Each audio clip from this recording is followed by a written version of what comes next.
it's Christy from Christy's Beautiful Life here for another sunny Tuesday with Christy for Speakeable Scraps. And today we are scraplifting Shimelle. So talk about intimidating. This week is all about Shimelle. So you are going to see multiple layouts done by all of us. And then we've all chosen different layouts to be inspired by to do our scrap lifts.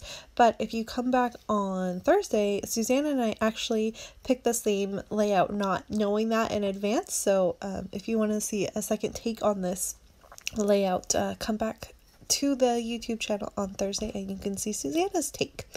So I am going to follow the layout closely at first. Like these layering of papers, I looked really hard at what she had done, and I didn't watch her video. This was from a Glitter Girl video. I didn't watch the video, but I did just really examine the layout and copied it that way. And then this is the smallest circle punch I own, and it's quite large.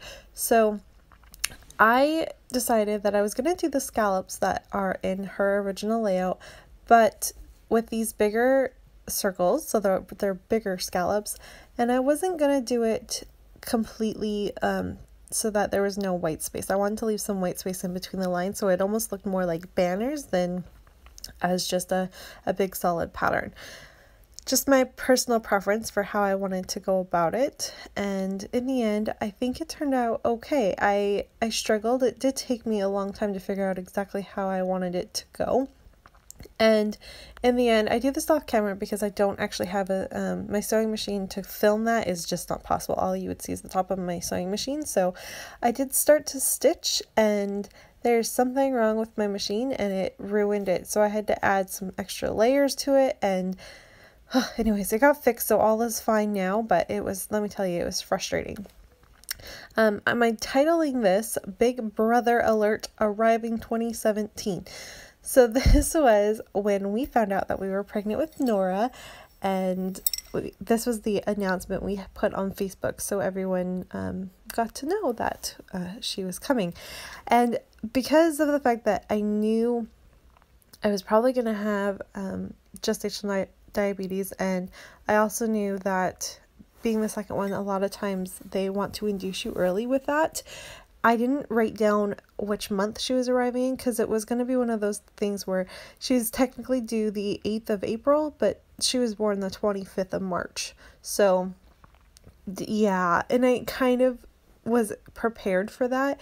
And so I didn't actually put a month down when I was announcing it because I didn't want to be wrong, right? It's a whole month difference. So I just said, I think on my blog post, or not my blog post, on my Facebook post, I wrote spring of 2017. So now that I have all the bases of this layout done, it actually came together, other than the fact that it took forever to lay the scallops out. Like, it went together really fast. So I'm going to work with those beautiful sequins that I pulled, and I'm gonna just scatter them throughout the page, and this is really fun. I loved the effect that they had, and I'm using a few different collection sequence packets from there.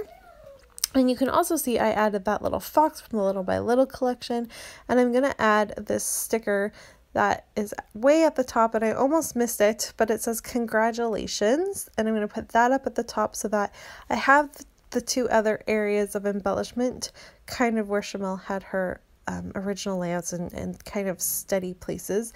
I wanted that to kind of be represented, and then it also does kind of a diagonal effect that way, because I'll put my journaling down where you see that those other three scallops.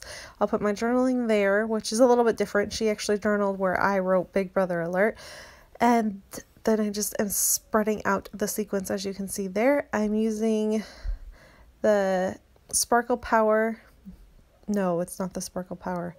I'll leave the links, guys. I can't remember. I know that red is from Magical Day in the Park, and I don't actually think you can get that in the shop anymore. I think that was it's been discontinued, but the red in that was the perfect fit. So if you have it, it's a good fit for this line by Dear Lizzie. I am using the Dear Lizzie Lovely Day collection for the basis of my pattern paper, and you can see I'm writing out my journaling here, just saying how excited we were to announce that we were gonna have our baby, and It was fun to get Jackson's photo taken, and I loved the shirt that I bought so we could do so.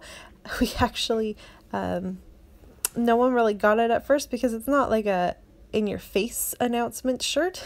So it was fun to play off of that. And then just a few finishing touches here with a few random stickers. I am going to add that big yay banner. I thought that fit perfectly.